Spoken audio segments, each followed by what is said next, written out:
Update po tayo ngayon sa pagsisiyasat ng NBI kaugnay sa insidente sa Balintang Channel kung saan isang mangingisdang Taiwanese ang napatay. Mula sa Taiwan, may ulat on the spot si John Consulta. John? Hanggang sa ngayon ay tuloy-tuloy pa rin itong sinasagawang investigasyon ng 8-man team ng NBI. Dito nga sa mismong bangka, ang Guadashing Taiwanese fishing vessel.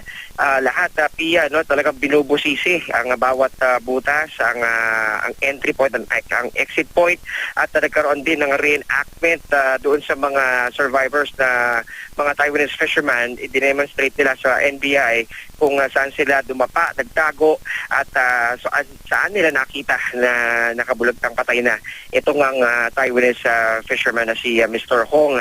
Ayon sa District Attorney ng Pingtung District Prosecutor's Office na si Chi Ming-she, ay malaki ang magiging papel nitong mga nakita nga nilang ebidensya. At yun nga sa mahigit 40 butas, tama ng bala PIA nitong Taiwanese fishing vessel. Ang tama daw na number 10 ang siyang nakapatay doon sa Taiwanese fishing vessel, at doon sa pinakapwesto niya PIA, parang ito makikita mo nasa may gitna siya nung bangka, at maliwanag na hindi makikita na mayroong tao sa may areang yon. Pero ang medyo malungkot lang PIA, doon nagtago sa engine room nga itong si Mr. Hong, at tumagos yung bala at tumama doon sa biktima. Sa paniwala ng Taiwanese authorities ay maaring high velocity o high caliber armament ang ginamit. Posibleng isang M14 o di kaya naman ay caliber 30 na machine gun ang maaaring nakapatay dito kay Mr. Hong. Pero patuloy pa rin aalamin ang lahat ng detalyeng ito sa resulta ng ballistic examination na inaasahang makukuha na sa araw ng Biyernes. Samantala PIA ay nagsampa na ng kaso ng murder itong anak itong Taiwanese fisherman na nabatay noong May 9, at ayon sa batas ng Taiwan, wala pa silang tinutukoy kung sino talaga yung kanilang ididiin. Ito ay maaaring tatlo. Una, yung triggerman, kung sino man ang mismong may hawak ng baril na nakapatay sa mangingisda. Ikalawa, kung sino ang nag-utos ng pamamaril, o di kaya naman ay ikatlo ay yung buong crew na sakay noong Philippine Coast Guard vessel MCS 3001.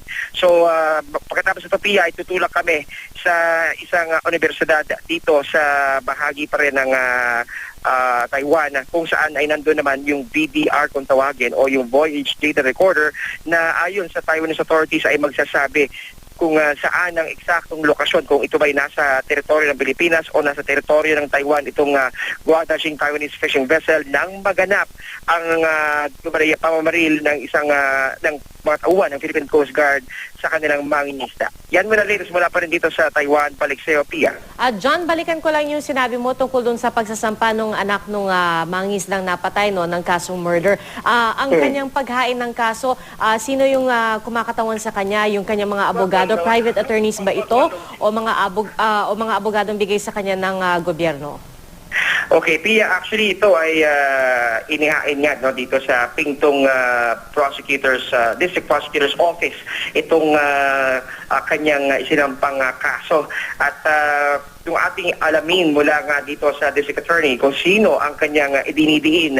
Ang kaibahan si PIA dito ay hindi pa kasi tapos yung investigasyon, pero maaari na silang magsampa base sa batas ng Taiwan. Maaari na lamang isunod yung ibang detalye ng nalalabas sa investigasyon para matukoy kung sino nga pa talaga yung maaaring madiin o ididiin nila doon sa kanilang kasong sinampa. Pero maliwanag PIA, siya ay inaalalayan nga ng mga prosecutors dito nga sa may bahagi ng Pingtung, Taiwan.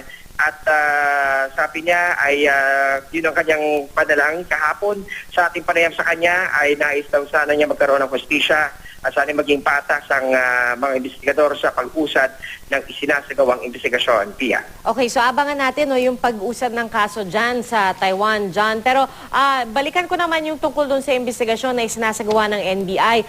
Kapag natapos na nila ang kanilang investigasyon, yung resulta ng kanilang investigasyon, anong gagawin nila dito? Isusumitin nila kay Pangulong Noynoy Aquino? Magbibigay rin ba sila ng kopya sa Taiwanese officials?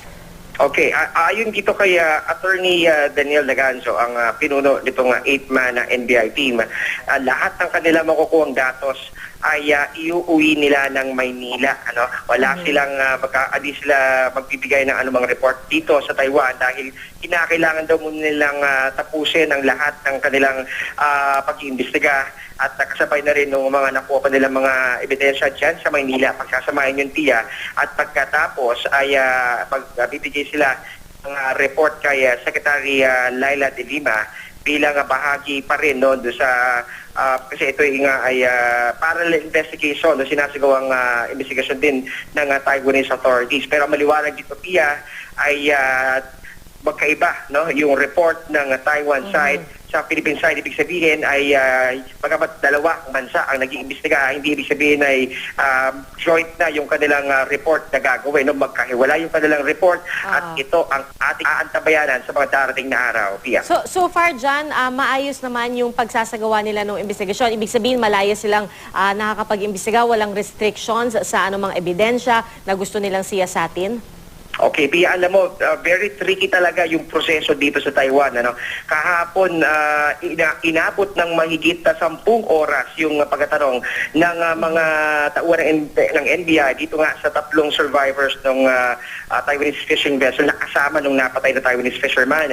Ang problema kasi, Pia, hindi pwedeng direktang makapagtanong ang mga tauhan ng NBI doon sa mga fishermen. Kinakailangan merong proseso. Ang kailangan ang pinagdaan ng proseso Pia kahapon ay kailangan idaan pa sa mga prosecutor o mga opisyal ng Taiwanese district office dito sa Pingtung at sila ang magre-relay ng tanong doon sa mga mangingisda. Mga mangingisda naman ng Taiwan sasagot sa mga prosecutor at ang prosecutor ang sasagot doon sa NBI. So ito'y meron kasing usapin kaugnay daw sa kanilang judicial sovereignty at ito raw ay kikinagalang naman ng NBI at handa naman silang tumugon dito. Ang mahalaga lamang daw ay makuha ang lahat ng anggulo, lahat ng kwento para sa huli ay maging komprehensibo at buo ang kanilang ilalabas na report. Pia. Okay, John, abangan namin iba mo pang updates mula dyan sa Taiwan. Maraming salamat sa iyo, John Consulta.